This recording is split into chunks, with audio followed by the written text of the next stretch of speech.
lecture is brought to you by CNCB Academy of Science and Technology. Visit us at cncbacademy.com.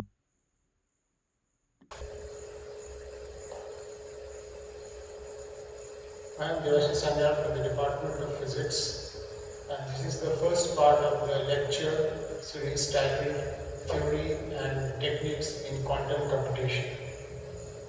So let's get started.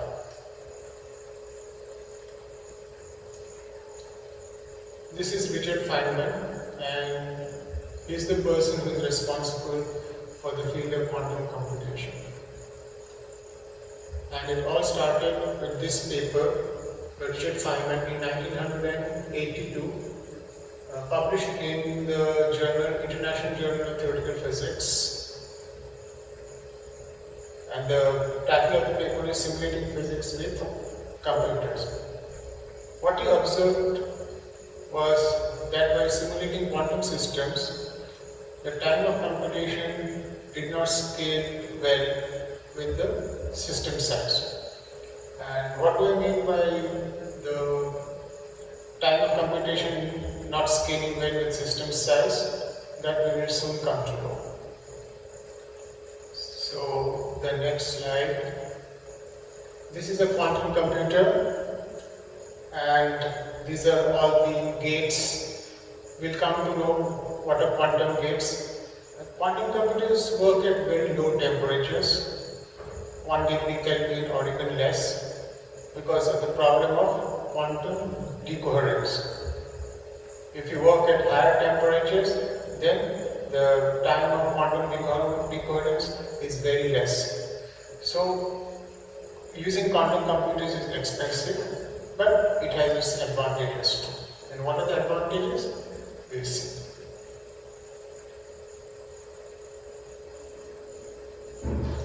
So what is the plan of this lecture series? We'll start with introduction. Introduction means number systems, decimal, binary. Then we will go to why we use quantum computation. Then we will do some basic mathematics which we will require later on while doing quantum mechanics. We will get introduced to quantum physics through the concept of spin. We will understand the basics of quantum mechanics. So what are the basic postulates of quantum mechanics and how do they work? We will study the field of entanglement. It's very important. We will try to understand Bell's theorem, which is related to entanglement. Bell's theorem is a kind of inequality. We will do the proof of Bell's theorem, as well as we will see when Bell's theorem is violated. We will understand the evolution and interference effect in quantum mechanics. Then we will go to quantum logic gates. We will understand quantum Fourier transform. We know Fourier transform, Fourier series. So we will understand what is quantum Fourier transform and phase estimation. These are very important techniques in quantum computation. Then we will understand what is Shor's algorithm for factorization. This is a quantum algorithm, and this algorithm uses quantum Fourier transform and phase estimation. So this is an example for quantum Fourier transform and quantum phase transition. And lastly, we will end with discussions on Qiskit. Qiskit is the quantum computation platform from IBM. We will see how to run programs on Qiskit, and we will also discuss quantum decoherence. The next slide, we will go to introduction. So this is introduction. This introduction consists of representation of numbers. So this is a number 300. It is represented in the base 10. So what does it mean? 300 represented base 10. It means is 3 into 10 square plus 0 into 10 to the power 1 plus 0 into 10 to the power 0. This is 300. We all know this. And when I have decimal, so we have 300 decimal, then 125. This is also represented in base 10. So what we write, this is the 300 part, 3 into 10 square plus 0 into 10 to the power 1 plus 0 into 10 to the 0, plus what we have is, then is the decimal part, 1 into 10 to the power minus 1 plus 2 into 10 to the minus 2 plus 5 into 10 to the minus 3. You can easily check. If you add, you will get 0.125. This is the 300 and this is the 0.1. So what you see is, we have the exponent decreasing from 2, 1, 0, then minus 1, minus 2, minus 3. So this is the general idea. So this is the base tip, this is the system we really work in. But when working with computers, we work in the binary system or base 2 system, because computers understand only 0 and 1. Nothing in between. So it's either 0 or 1, high or low, yes or no. So we'll be working with that kind of system. So it's best to use what is called a binary system. So binary representation 300 is represented by this in binary 100 10 1100. So what does it mean? So it means, if I write 1 into 2 to the power 8 plus 0 into 2 to the power 7 plus 0 into 2 to the power 6, so we continue, and at the end there is 0 into 2 to the power 0. This is so if you add this, you can see you get 300. So this is the binary representation of 300. And what about the binary representation of decimal? So we have 0.25. So binary representation of 0.25 is actually, this is decimal 001. So what do I mean? So this is the 300 part, which is represented by 3 dots, which is 1000, this object. And for 125, so in binary it is 0, so this is 001, so it is 0 into 2 to the power minus 1, 0 into 2 to the minus 2, plus 1 into 2 to the minus 3. So if you add this, you can easily check, this comes to 0.125, hence 1001. So we go to the next slide. Classical computers understand only 0 and 1, that I mentioned at the beginning, and that's why we use binary system. And this is a typical register in classical computers. So the microscopic phenomenon is quantum, but what we deal with is classical. So what enters is 0 or 1. So this is the input and this is the output. So 0, 1, you enter, so what you get is 0, 1, 0, 1, 0, 1. And at the output, you get 0, 1, 0, 1, like that. So this is a typical classical register.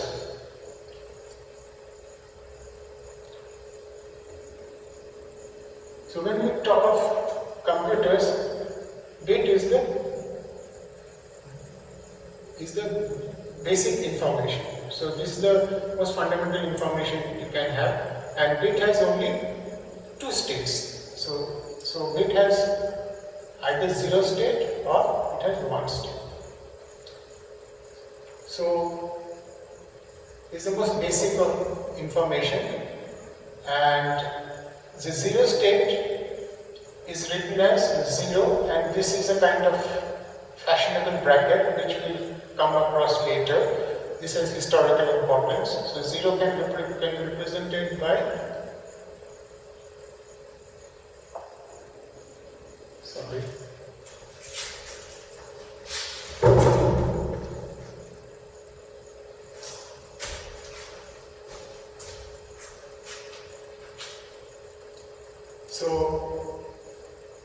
0 can be represented by 0 or an up arrow. An up arrow like the bracket.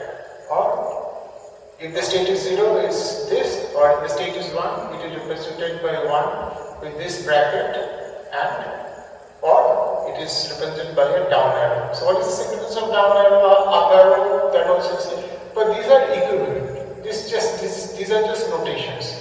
Nothing to be scared about.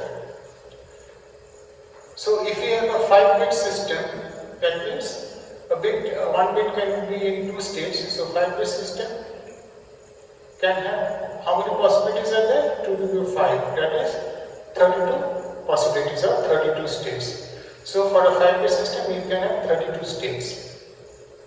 And 32 states, what are the 32 states? Like you can have all zeros, or you can have the first 4 zeros and the last one 1, or you can have the first one 1 and the rest all 0. So like that you can cover all the 32 states. So whatever these bits are, they are classical bits. And so what we are doing here is classical physics. So what is classical physics? So we will do in quantum physics later. So what is classical physics? Classical physics does not always mean Newtonian mechanics. Newtonian mechanics is classical physics, but you can do classical physics in other ways also. So what is the concept of classical physics? In classical physics, what you have is an abstract space, and in that abstract space you have states. So you have states in that abstract. So points in that abstract space are states, and those states form what is called a set. So this is important. So those states form a set. And how do you define dynamics? When you say classical physics, you introduce an update algorithm that takes you from one state to another. So you have states in a state space which forms a set, and then you have an algorithm which takes you from one state to another. This is classical mechanics. So when we say Newtonian mechanics, we have an abstract space. And what is the space? That space comprises of position and momentum. So every point in that position, in that space, defines a state. So a state is a point with a definite momentum and position. And then we introduce dynamics by introducing an algorithm. What is the algorithm? Newton's law. So Newton's law takes us from one state to another. So that is classical physics. And what is important about classical physics is,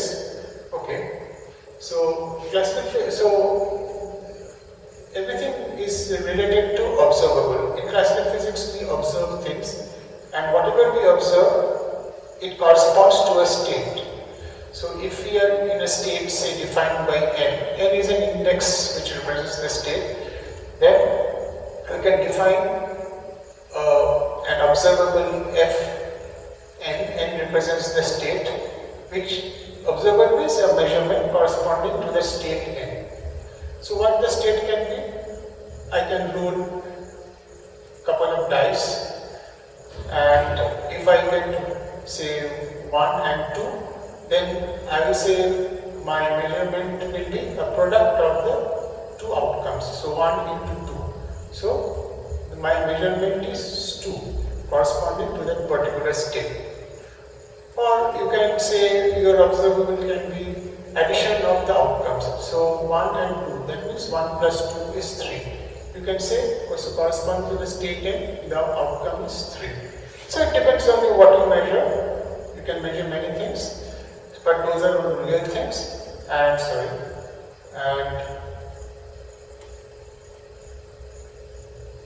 so for every n you can have an observable, you can define an observable n. And if you introduce a kind of probabilistic nature to the problem, then that means that every state has a probability p of occurrence.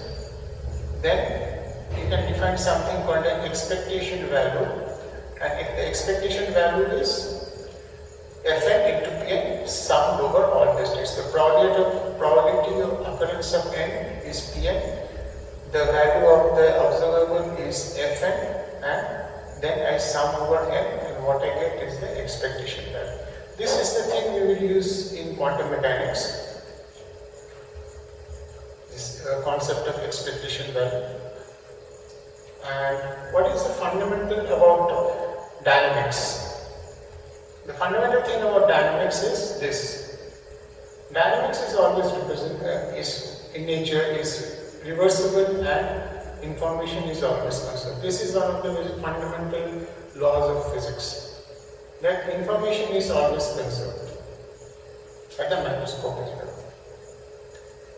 So what do I mean by information is, so whatever your dynamics is, it is reversible and hence information is conserved.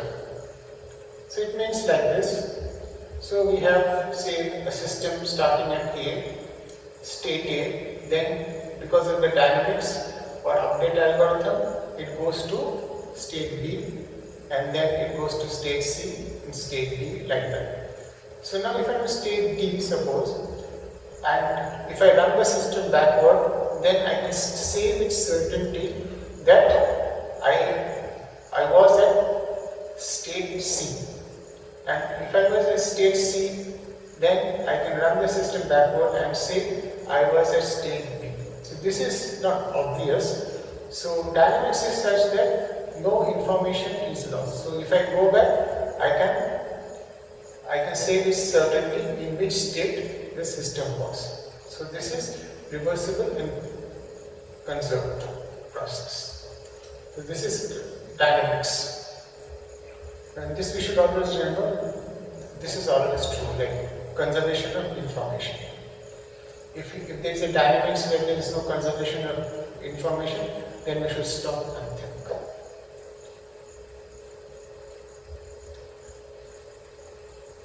So now, why quantum computers? So what is the problem with classical computers? Classical computers are great. We can do so many things with classical computers. Nothing to look down upon, but there are certain things which quantum classical computers are unable to do. So what are those kind of problems? Like one problem is the problem of optimization. So if you have million possibilities, so if you have million possibilities to a solution and you want solution which satisfies a certain condition, then classical computers are very bad at it. So you have millions of solutions or possibilities to a problem, and out of those millions and billions of possibilities you want to find the solutions or solution which satisfy a certain condition, then the classical computer gets into problem. Why? Because the time of computation does not scale well with the system size. And again we will come to this thing, what does not scale well with the system size very soon. That is, it becomes computationally intractable. As you make the system larger and larger, you cannot find the solution in real time. If the system is small, you can do it, but if the system becomes large enough, then you are stuck. And there are other problems also. This is a problem in chemistry. So this is a nitrogenous enzyme, which is a very important enzyme, particularly in food production. So it involves conversion of nitrogen to ammonia. So this enzyme, this is the enzyme, it's not clearly visible here. So it has three clusters. So one is so you have three clusters, F, P and M. So this cluster is so these are clusters of iron and sulfur. So this is a small cluster of iron and sulfur located somewhere here. This is a bigger cluster of iron and sulfur which is located here. And this is the biggest one of iron and sulfur which is located here. So this cluster can be simulated by a classical computer. But when you go to a bigger cluster which contains more number of irons and sulfur atoms, then the computer is stuck because number of iron atoms increase, and as the number of iron atoms increase, the number of electrons increase, then the problem becomes intractable for the classical computer. Same here, it becomes even more problematic for the classical computer. Classical computer can only do this, that's it. It cannot do this, it cannot do this. So if you have a quantum computer, you can handle this kind of quantum computation. And that's what Feynman was telling us. That again the problem was this, the time of computation does not scale well with the system size. Again, the system size is increasing, so the time of computation does not scale well. And another important problem that we will be doing is encryption and factorization. So all the data that is transferred, most of the data that is transferred across the internet, they are encrypted. That is, they are safe. How they are kept safe? They are kept safe by attaching large numbers to them. So this is a number. If you can factorize this number, then you can get the data. But if you cannot factorize this number, then the data is safe. So it depends. So why the data is safe? Because these large numbers cannot be factorized by a classical computer. Small numbers classical computers can factorize, find the factors, but if you come across such a large number, then the computer is stuck. It may take tens and thousands of years for the computer to factorize this number. But for classical computer, using Shor's algorithm, it will be possible in future to factorize such numbers very, very fast. And we'll see how. So this is one of the this is again where quantum computation comes into the picture, factorizing large numbers. The classical computer is not able to do at all. And that's the all the data is safe now. So next slide is, so I was telling the time of computation does not scale well. What do I mean by that? So we come to the topic of computation and complexity. What is computational complexity? So we will go here. Suppose we have a problem. So we have written algorithm and the task is completed in say n steps. N here is the system size, is the input size. Okay, so n is the input size here. So if the task is completed in n steps, then we'll say it's a polynomial time problem. That is, the task is completed in polynomial time, or if it is completed in n squared time, or n cube, or n4, this is actually desirable. We should be able to complete our task in polynomial time. This is desirable. So this is denoted by P, polynomial time. In computer science language, this is called P. This P class of problems, which can be solved in polynomial time, where n is the size of the input. So as we increase the input, obviously the computer will take more time, but it poses n square, n cube like that. But there are other problems for which the task may take 2 to the power n. Here n is in the, what is the important thing here is n is in the exponent. N will be in the exponent. So this is a very big number compared to for large n, 2 to the power is always much greater than n or n square. So this is exponential behavior, and that is what we say that the time of computation does not scale with the system size or input size. So if your input is very big, then what happens?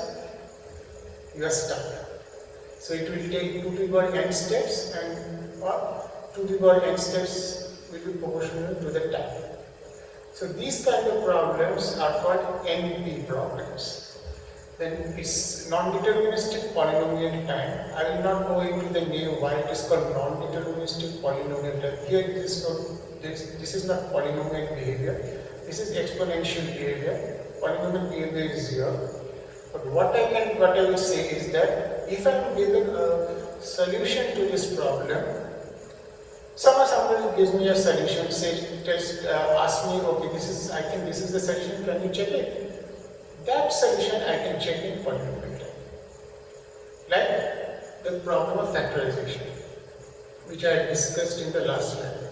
If somebody gives me a number and say that these are the factors of that number, then then the program or the algorithm can check whether those numbers are the factors of that big number in polynomial time. Checking is easy, but finding is very difficult.